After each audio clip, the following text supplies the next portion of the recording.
Namaste, Jai Swaminarayan. Welcome back to the Spiritual Seekers class. Of course, I go live right when a truck when a truck passes. So welcome to the world of live video. So this is the Spiritual Seekers class where we are walking through selected readings of the Vachanamrut, and these readings form a path of spiritual development, spiritual growth from the basics to essentially enlightenment or something like that, based on the teachings of Sri Swaminarayan in the Vachanamrut. If you've never read this book, I would highly recommend it. It's a wonderful text. I never heard of it before I discovered Swaminarayan. I didn't know who he was either. Maybe it's the fault of the organization for not breaking more into the English speaking world.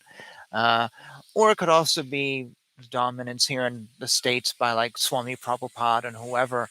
Now that I've discovered it, though, it's a great book. It's very inspiring and it really gives an alternative perspective by a great teacher on religious things. And it's very thought provoking. This spiritual seekers class was created by one of his direct disciples and was given to two students at the time who wanted the path of what to do. And so the teacher said, just follow this and you will go there. So we're reading this now.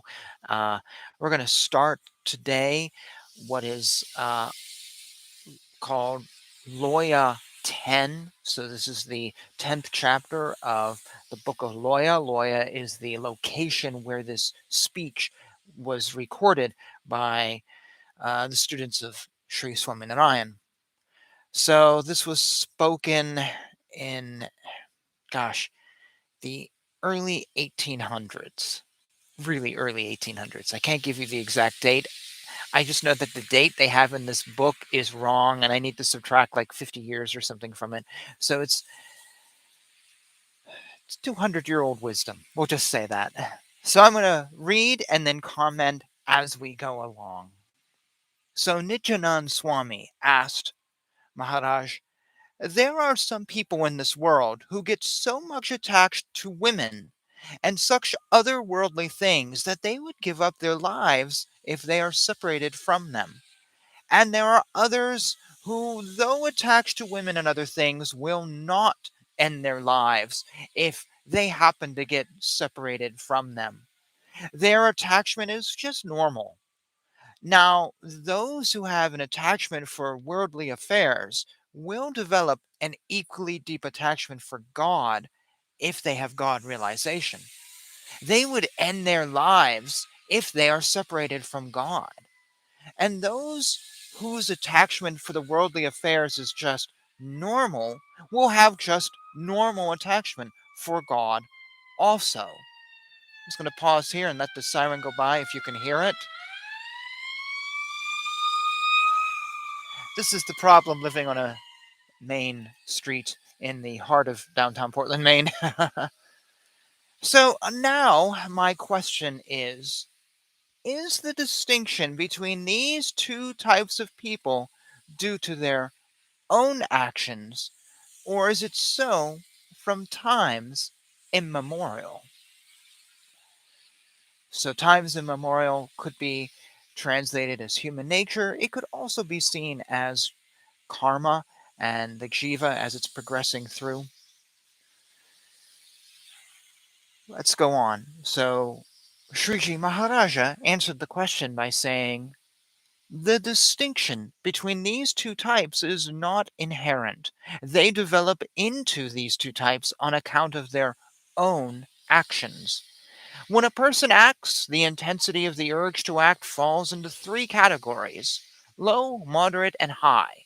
The effect of his actions depend upon the intensity of the urge to acquire a substance, and hence his attachment for that substance also will fall into three categories. We'll pause here. So, what he is saying is that our attachment to things, our desire for things, or our unattachment to things is based on us, what we're doing right now. It's not inherent in our jiva, it's not inherent in, whatever. It's us doing it. Now, what is behind that has different levels of intensity. Some people can give up smoking very easily. Some people are very attached to what that cigarette is giving them. This is the spawning of addictions. Uh, and it's due to the intensity. What does he say about the intensity? So I just want to comment before I keep going that the translation I am reading is put out by the Rajkot Gurukul. There are other translations out there. I have like three of them in my possession. So if you're reading along with me, it may not be word for word, or you might know this but differently. I choose this one because I think it's the easiest one to read. There's another one by BAPS, BAPS, the huge organization, which is also very good.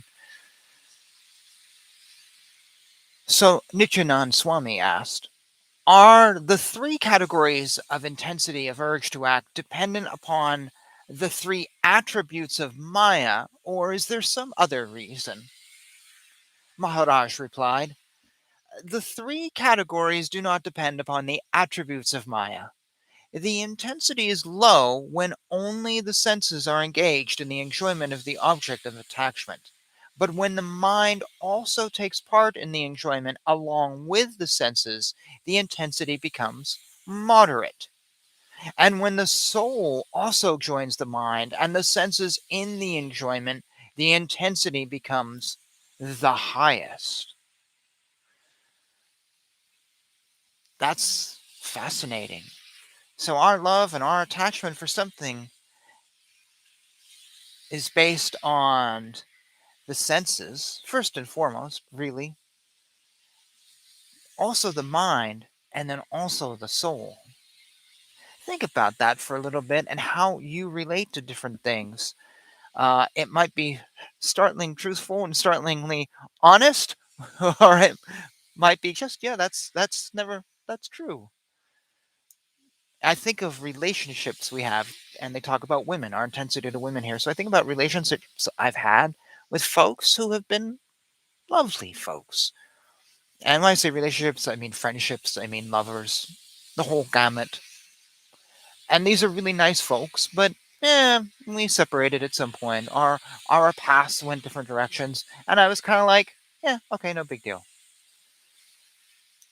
Because I know, looking back, maybe it was a lover that I lost. I think of this one girlfriend. I was really into her, and then we separated. And within a month, I really never thought of her again. Why? And I'll be honest, the relationship was very short and was based on the senses. My mind was really only partially there, as much as the mind was being pleasured, and there was no real soul here. It was just a sense thing. And when it ended, and I was fine that it ended, I didn't I didn't miss this person. I didn't miss her as much as I thought I would. I was able to move on with my life. Whereas in other folks I've separated from, and it was tough because my soul was involved, my mind was involved, and the senses were involved. And it was really hard. It may not have been a good situation, but it was really hard. The attachment was very strong. Let us continue with Maharaja's words. When such a high intensity of the urge to enjoy prevails in the sense of sight, other senses are also affected by the high intensity. Similarly, when such a high intensity prevails in any other sense, the rest of the senses are also affected by such high intensities. The intensity affects all persons equally, whether they are endowed with Satgun or Rajagun or Tamagun. It is but natural that one of the senses of every person is sure to be affected by a high intensity of the urge to enjoy, and the person is sure to have strong attachment for the objects of that particular sense. I saw something the other day asking about why women should stay away from monks. It was actually talking about Swaminarayan monks, particularly, who are told when they're sitting in front of a congregation not to look at the women. Just don't look there. Don't watch movies. Don't see these women and the sex urge and the lust. Don't go there. And it was on a Reddit forum that the question was asked, why? Can't they control themselves? Aren't they enlightened or great individuals? Aren't they living a higher life than us? Which I guess that's a reasonable question to ask. The explanation that came out over and over again was they're only human. They're only human. They have the same senses that we all do, and their senses work just like all of our senses. They have chosen, though, not to focus or to be attached to certain things. But that doesn't mean if they're put in a room with a naked woman, they're not going to notice the naked woman and going, dang, you look good. It's a natural inclination. They have just made a choice that they don't want that natural inclination, but they still have senses. If they taste an amazing bit of food, they sleep in a comfy bed, they still have senses like the all of us. Like all of us, they're just human. We are all affected by sattva, raja, tamas, goodness, badness, whatever. We are all affected by these things. Very few of us are enlightened who are currently walking the world. And I say very few, I mean very, very few. The guy down the block, maybe the guy down the block, he says he's enlightened, he might be. Maybe a great teacher on TV says he's enlightened. On the other hand, maybe not. Sometimes I think there are tons of enlightened people in the world. We just don't know it because enlightenment doesn't mean what it thinks we mean by it.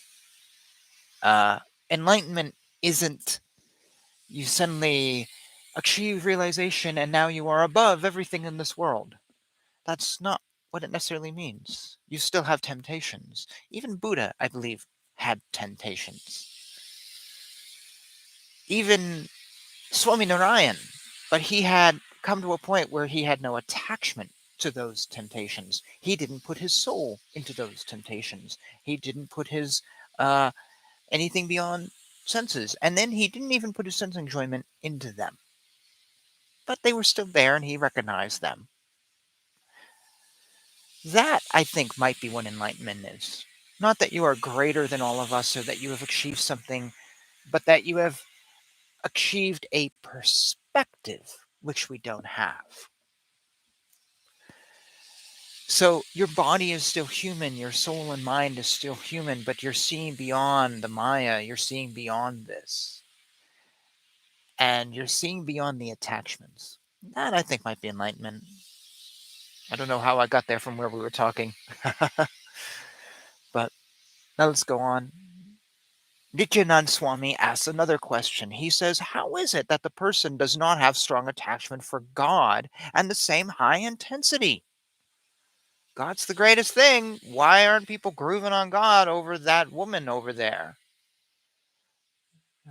Swaminarayan said, the reason is that place, times, actions, meditation, scriptures, initiation, counsel, and association are responsible for good or bad behavior of a person. If he happens to come across an auspicious place or time or etc., he begins to love God with a high intensity. And if he happens to come across vicious places and times, he will begin to love things other than God.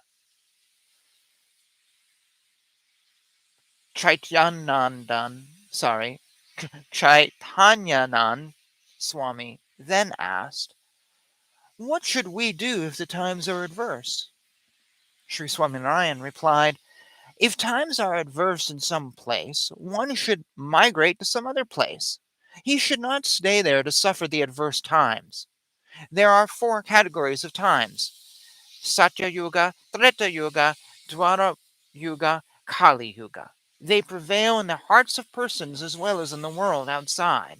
When Kali Yuga prevails in the heart, one should not hold the image of sorry, let's try this again. When Kali Yuga prevails in the heart, one should not hold the image of God in his heart. He should keep the image before his eyes. So it's an interesting comparison using the different yugas, the four yugas, as not just well they affect society, but they're also part of who we are. I am a product of the Kali Yuga. I think in terms of the Kali Yuga. And in the Kali Yuga, I shouldn't just think of God, I should constantly see God. I should remind myself of God. So you can't see it because of the way my camera is. But if you go right above this bookshelf to the top of it, I have a picture sitting there of Krishna and Radha. So when I look at the shelf, I can I can see them. And actually, this entire shelf right here is just the Hindu books that I've read. Actually, there's some more right behind me. They're just Hindu books. So whenever I look at this shelf, I am reminded of Krishna or whoever. My couch sits in front of the TV and another bookshelf, a couple bookshelves actually, and on one of the shelves, I have pictures of Krishna and Radha, Ganesha. I have Hanuman. I have um, some other things. I have a picture of Vishnu, Shiva. Um, God, what else do I have? Religious stuff. I have some religious books that I have not read on that shelf. So when I'm sitting looking at my TV, I can see these things. It's right in front of me. I don't have to look far to find the Lord's image. And I think that's really important. At work, I keep a couple images of the Lord all around me. I have a calendar of Sri Swaminarayan on one side of me. Behind me, I have some pictures on my uh, filing cabinets. Directly in front of me, I have different things to always be reminded of the Lord. Because I personally have found that when I didn't have things around me, it was easy to only remember the Lord when I picked up a book. And other times it was easy to forget. Religion was a part time thing. I sometimes think that's the way it is with people. Well, when I'm in church, well, what about when you're not in church? That's really where religion starts. It's not when you're in church, it's when you're out of church.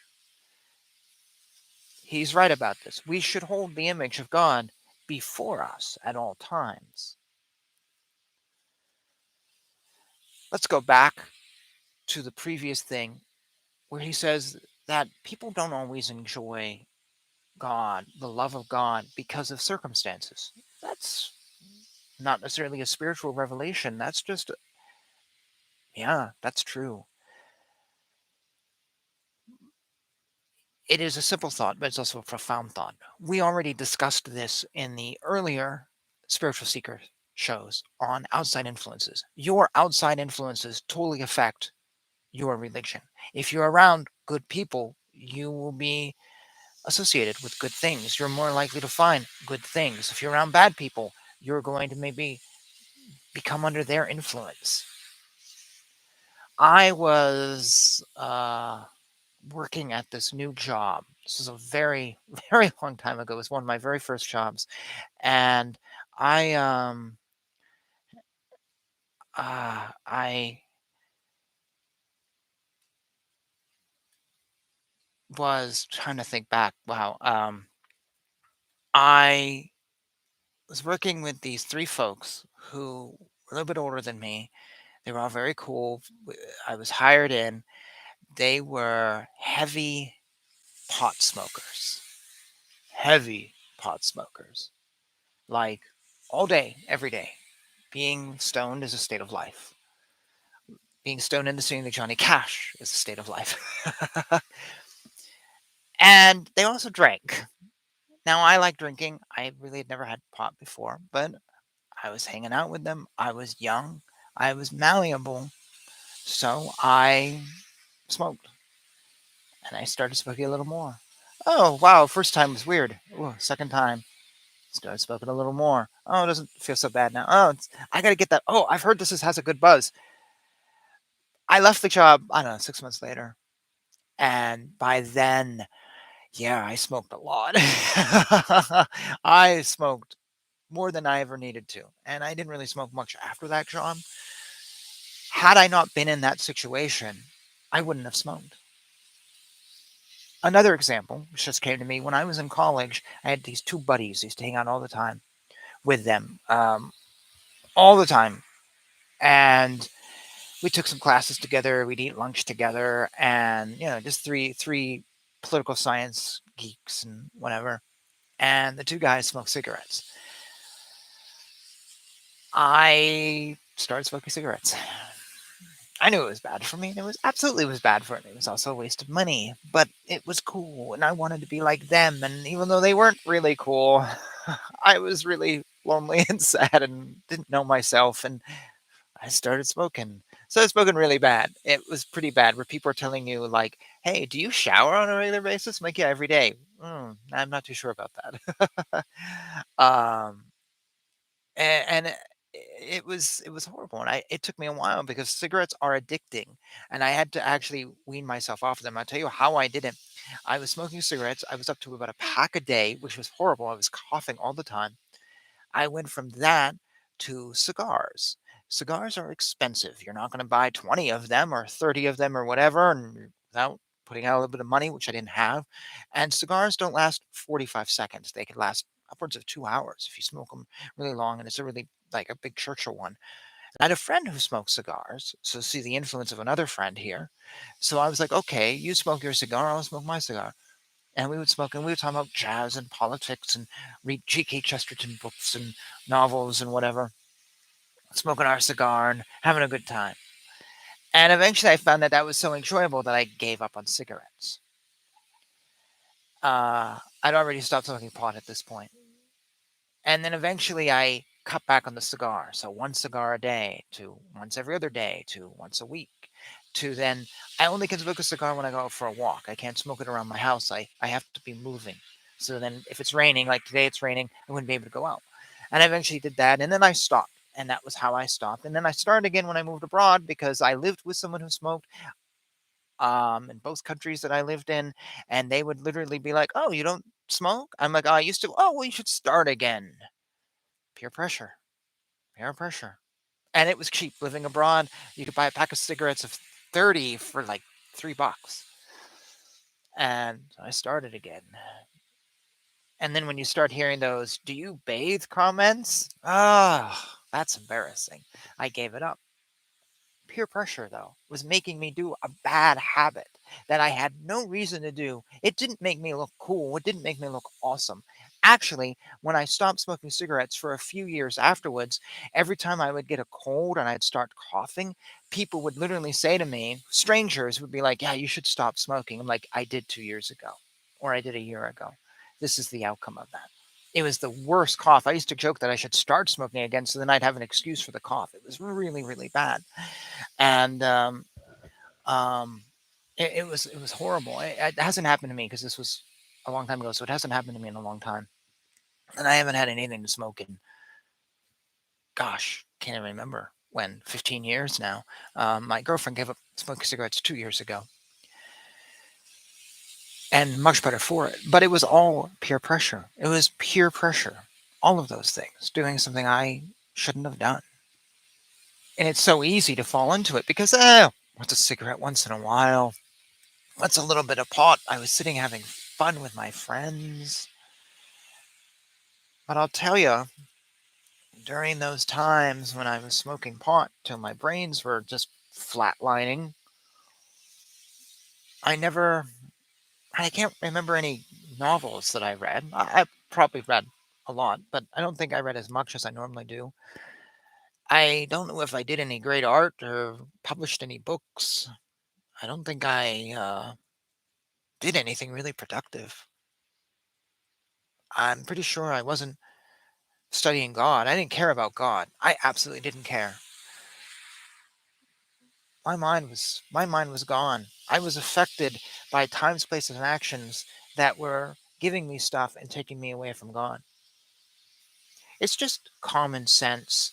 Uh, it's just common sense things. Let's do just a little more reading now from the Vachanamrut. Bhuktanand Swami said, "How can we know whether the intensity of the urge to enjoy the objects of senses is low, moderate, or high?"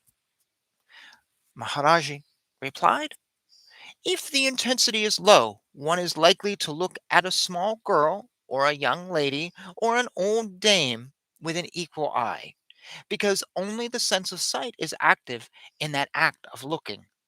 But when the mind also takes part in the act of looking, evil thoughts may not arise while looking at a small girl or an old dame, but they are sure to arise if one happens to look at a young lady, and his mind is sure to get disturbed. The intensity in this case is moderate. But when the soul also joins the mind and the senses in the act of looking, evil thoughts are sure to arise, even if one looks at a small girl or a young lady or an old dame. His mind will get disturbed even when he looks at his mother or sister.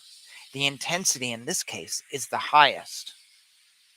Then Brahmanand Swami asked, if one looks at all three types of women as if he is looking at an ordinary human form, or sees only the beauty or ugliness of the human form, without letting his mind get disturbed, what kind of intensity is that? To which Sri Swaminarayan said, when a person comes to know that certain things are the cause of extreme unhappiness, he ponders over it. And if after pondering he finds that the thing is full of guilt, the soul comes to know about the guilt through the mind. And then God, who is above the soul, also confirms the guilt. And so the guilt lying in the thing is firmly fixed in his mind. As a result, when senses are attracted towards a thing, mind and soul also join the senses. Then the guilt which affects the soul passes straight through mind and senses like an airplane. This is how the thing is known properly. And then one feels a great disgust for it. It is like a pot full of milk mixed with sugar. If a serpent drops its saliva in the milk and someone sees the serpent dropping its saliva, he will feel a great disgust for the milk, even though the milk looks as white as before. That is because he knows that he would die immediately if he drinks the milk. Similarly, one should realize that a beautiful woman is an obstruction in his path of salvation. He should know that she will prove to be the cause of such misery in this world as well as in the other. He should know that he had associated with an infinite number of women in an infinite number of lives as animals and other creatures, and also that he will be associated with an infinite number of women in future lives if he does not worship God in this life. To get a woman is not difficult, but to get the company of God and his saints is very difficult. Also, a woman is a great obstacle in the way of getting the company of God and his saints. If one knows this much, his mind will not get disturbed in the least, even if he happens to see the most beautiful woman. Hmm. And we will pause there for the day. That is so great. Only one thought I want to add. We go after beautiful women or beautiful men. He's speaking to a group of men right now. And as he says, getting a woman is not hard. Anyone can do it. I've been criticized for my looks. I had someone say online, "Oh, look at you. I bet you have a horrible dating life." And I'm like, "No, I actually have a really good dating life. I find really great women." And my comeback was, I find people to date who aren't shallow like you, and they're okay with my looks. uh, Getting a date is really not that hard if you try. Finding God is very, very hard. It can be very hard. It can be very easy, but it takes time, and there's a lot of hurdles in the way, which might be why so many of us don't want to find God because it's hard. And we like human nature likes to take the easy route to things, take the easy way out. Actually, even when finding God, how many times do people say, "Well, tell me what I need to know so I can find God?" Okay, maybe, but you're probably not going to find God even if I just told you, boom. They want that secret. They want the sound of one hand clapping right now. But it doesn't work like that. It's a hard path. Anyways, we will pick up the rest of this Vachanam in the next episode. Uh, your thoughts, your comments, anything at all. Questions about Swaminarayan, Sampradaya, questions about the Vachanamrut, also welcome. And I thank you for joining me in this. I'm sorry if there's lots of background noise. I have the window open because it's fairly warm. I have the fan going on in the other room, but it's also raining, and if I close the window, I'm just going to sit here and start sweating to death, and it's going to be horrible. So, sorry for the background noise. I do hope that this microphone cuts off more than the old microphone did. I like it so much better. So, yeah, that being said, I'll see you in the next Spiritual Seekers class. Check out my other videos. You can find this Rumble, BitChute, Spotify, Anchor podcasts. This show shows up about 24 hours after the fact. Rumble's behind because I'm getting the thing organized after it wasn't working quite right, so I had to clean it up. So it's going to be a while before this show shows up there. Uh, but that being said, thank you for joining me. Until next time, all the best in your spiritual world. Jai Shri Krishna, Jai Shri Swaminarayan. Hare Krishna, Krishna Krishna, Hare Hare, Hare Rama, Rama Rama, Hare Hare. Om Shri Krishna Sharanam Mamaha.